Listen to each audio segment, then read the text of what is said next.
ako. Sa'yo.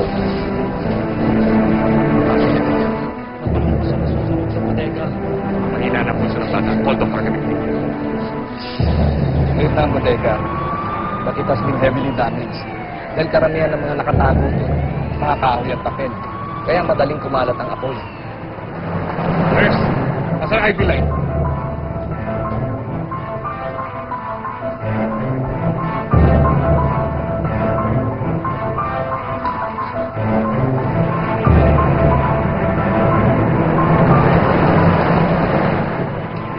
Nakita mo na ba kung ano ang initial cause of fire?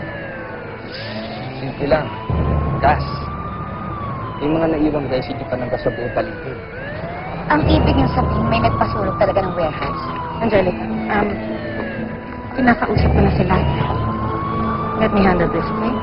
Ako ang vice president ng kumpanya. Wala si Marimar dito, kaya ako ang dapat in charge. Gawin niyo po ang lahat ng makakaya niyo para mahanap ko kung sino nagpasulog ng warehouse. Nasa peligro ang buhay ng pamangkin ko. Dapat lang managot kung sino may kagawa ng krimen na yan. Hindi ba di Esperanza?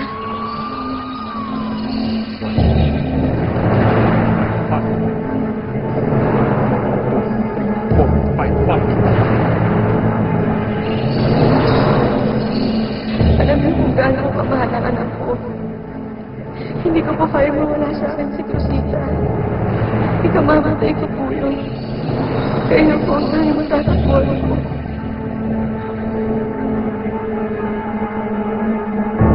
Sasabihin ang buhay ng anak namin.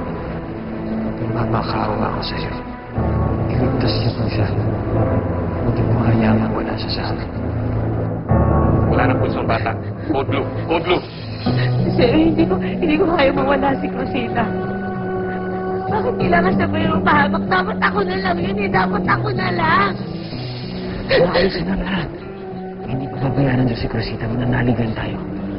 Ha?